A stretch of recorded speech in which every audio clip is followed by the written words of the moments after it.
Oke guys, welcome back to Crypto Indonesia bersama gue Toshi, di mana kita akan membahas segala sesuatu yang berhubungan dengan cryptocurrencies dan blockchain.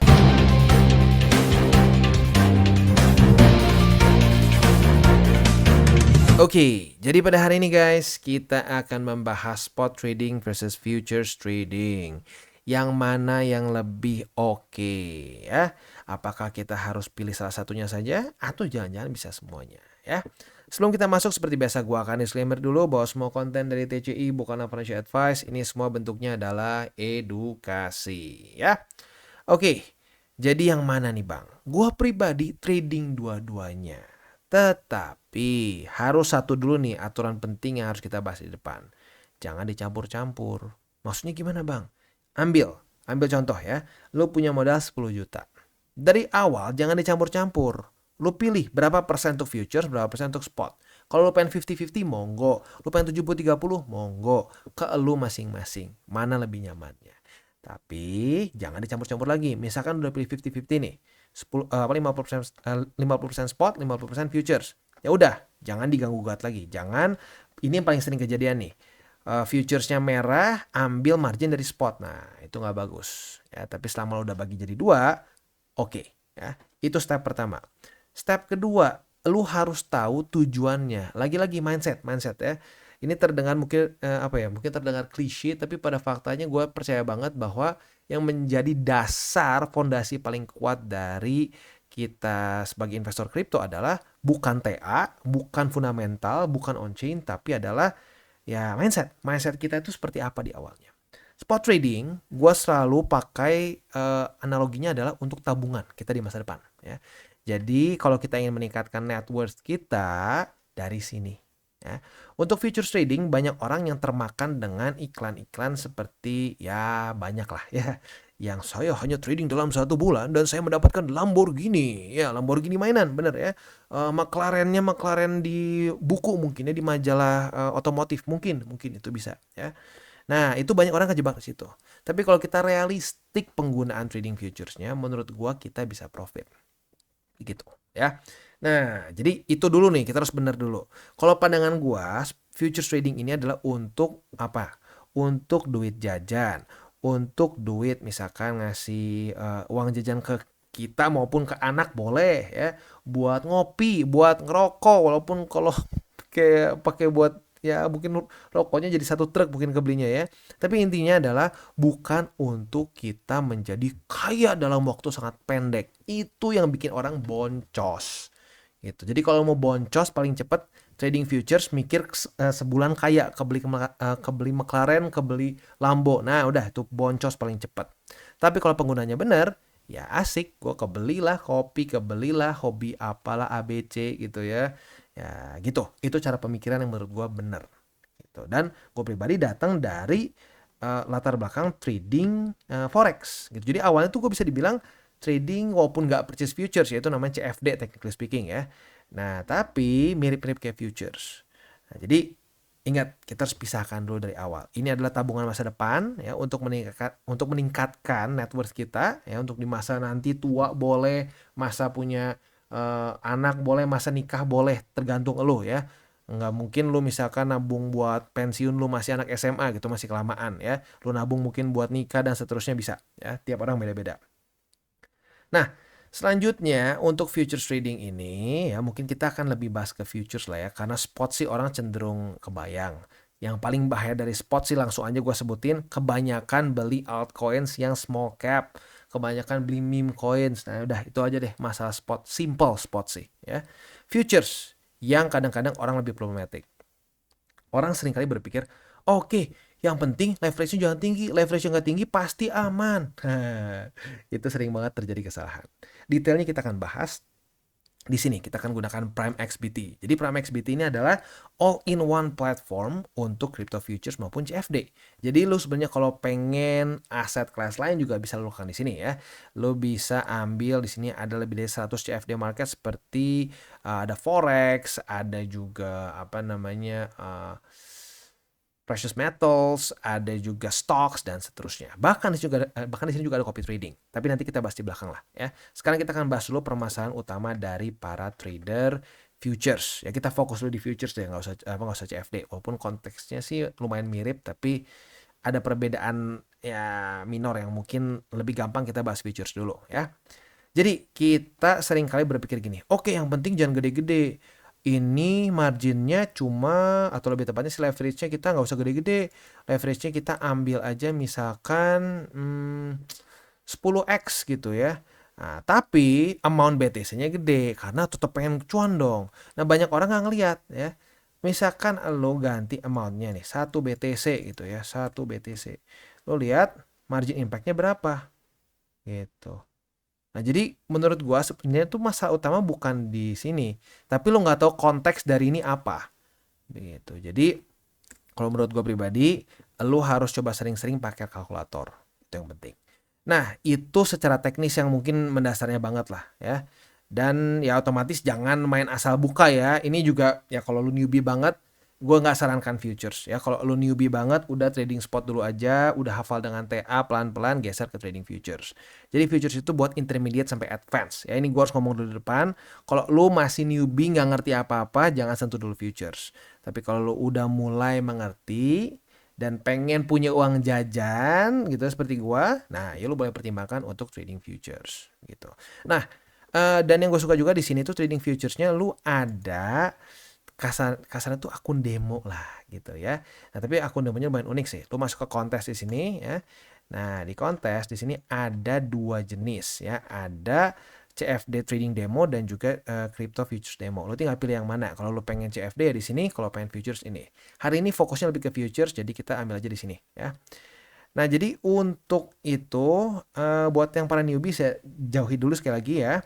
Buat yang dulu main ngerti, udah pernah juga demo berapa kali dan udah kebayang. Nah, kita baru ngomong langsung ya. Nah, selanjutnya adalah permasalahan lu nggak punya SOP yang tepat. Yang tepat tuh gimana maksudnya, Bang? Ada orang yang begini ya.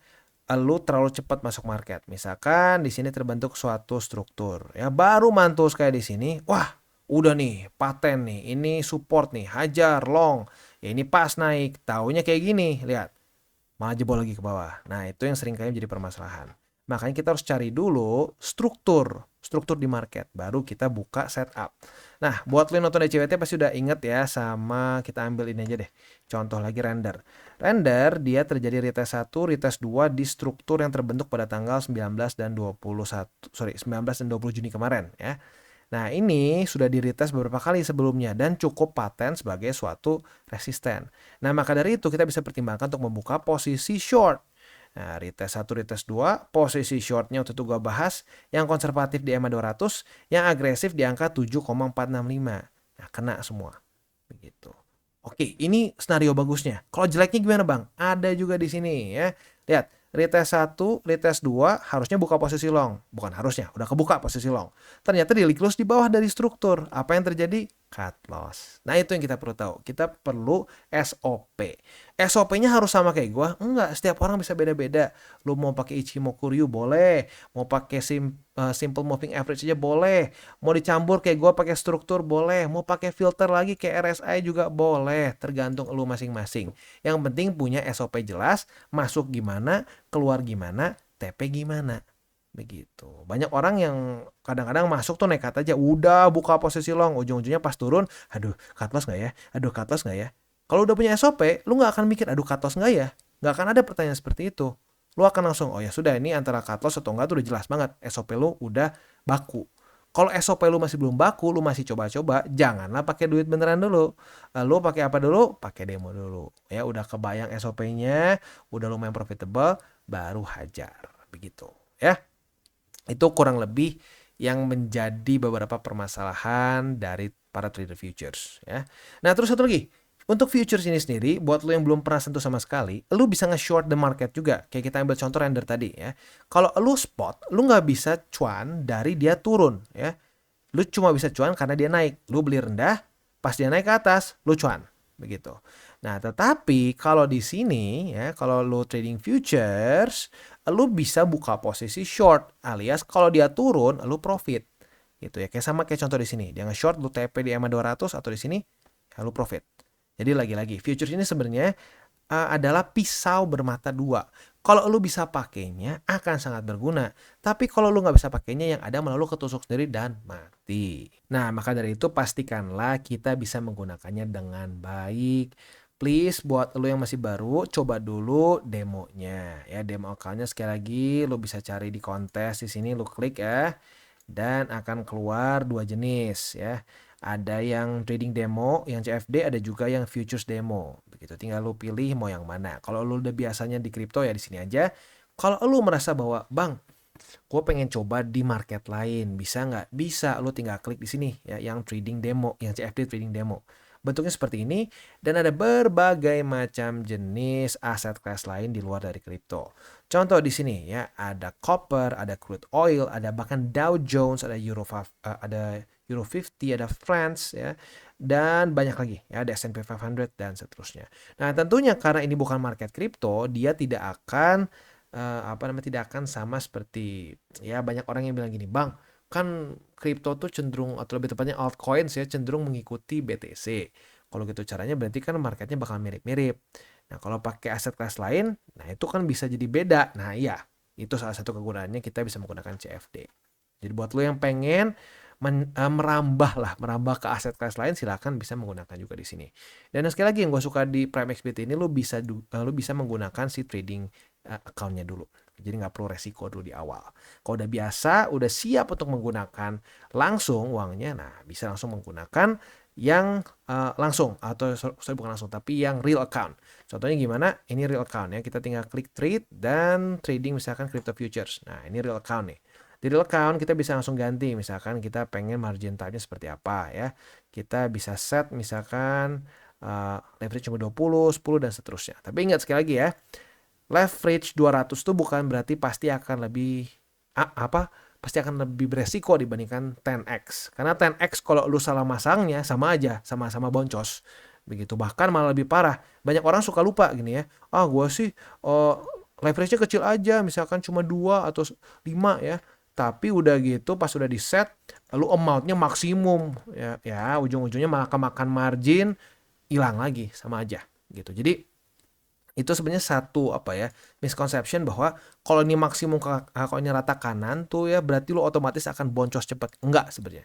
Kalau ngerti what you're doing, it's gonna be safe. Nah, maka dari itu coba dulu demonya, udah biasa, udah ngerti apa yang gue bahas, karena kemungkinan besar nggak langsung nih maksudnya apa ya Bang Toshi ya. Nah, kalau udah cobain demonya, nggak perlu takut resiko lu kena liquid. Nah, lu pelan-pelan kebayang sendiri apa yang gue maksud ya. Oke, next kita akan bahas juga di sini ya, mereka ada market research juga untuk lo yang pengen mendapatkan news-news terbaru mengenai Bitcoin, mengenai crypto in general, maupun bisa dibilang berbagai macam traditional finance ya, seperti ya macroeconomics in general gitu ya. Oke, itu kurang lebih gambarannya. Sekali lagi ya, salah satu keuntungan dari trading futures itu ya adalah kita bisa dua arah gitu. Tapi pastikanlah privilege untuk bisa dua arah ini pun dijaga dengan baik-baik, menjaga resikonya begitu, karena otomatis trading futures ini akan cenderung lebih tinggi resikonya dibandingkan lo trading spot. Walaupun kalau lo trading spotnya ngasal juga sama aja sih, bisa berantakan ya. Jadi intinya apa, at the end of the day harus ingat sama yang gue udah sering banget ngomong, tujuan utama dari trader atau investor adalah bukan profit dulu. Tujuan utamanya adalah menjaga resiko dulu. Kalau resikonya udah aman, barulah mikirin profit ya. Oke. Itu kurang lebih gambarannya. Sekali lagi gue simpulkan di akhir video. Jadi posisi spot itu untuk apa? Untuk meningkatkan net worth kita ke jangka panjang. Kalau bahasa zaman dulunya adalah tabungan masa depan. Begitu ya. Karena TP-nya akan berkala. Enggak kesannya sehari lu buka posisi besok TP atau bahkan hari ini TP. Enggak. Kalau futures, lu buka hari ini bisa TP juga hari ini juga. Kayak lo contoh render nih, retest 1, retest 2, buka short hari ini, TP-nya langsung hari ini juga. Itu bisa terjadi kalau futures. Kalau spot, buat apa? Itu menurut gua nggak worth it, karena lu cuma bisa satu arah juga. Begitu ya. Tapi trading futures pun kalau lu ngasal, lu nggak punya SOP yang sudah baku, ujung-ujungnya waktu lu minus lu panik. Aduh, cut loss nggak bang? Cut loss nggak ya? Ya pertanyaan gua satu, SOP lu seperti apa? Waduh bang, gue juga nggak ngerti. Nah, jangan dulu trading futures kalau belum punya SOP yang tepat. Kalau sudah punya SOP yang tepat dan baku, nah silahkan mulai trading futures. Pastikan jaga resiko ya, jangan sampai ujung-ujungnya lu nggak bisa memanage antara margin sama leverage lo, begitu ya. Oke, jadi kurang lebih seperti itu untuk pembahasan pada hari ini. Sekali lagi gue tutup dengan 3 golden rules. Jangan pakai uang panas, jangan over leverage, dan berpikirlah jangka panjang. Dan bagi kalian yang belum mengikuti DCWT atau Daily Charting with Toshi, bisa klik di sini, di mana kita akan daily chart your favorite cryptocurrencies. Dan buat lo yang masih bingung cara baca TA, chart, dan hal-hal lain, bisa juga kita klik di sini tutorials with Toshi. Ya. Dan buat lo yang belum memiliki akun ya, di berbagai macam cryptocurrency exchange, bisa klik di bawah ada link kita, lo bisa pilih sendiri. Ya. Lalu selanjutnya jangan lupa juga untuk join Telegram group kita, di mana kita bisa ngobrol-ngobrol santai mengenai dunia cryptocurrency secara 2 arah. So jangan lupa untuk like, subscribe, click the bell icon, and see you on the next video.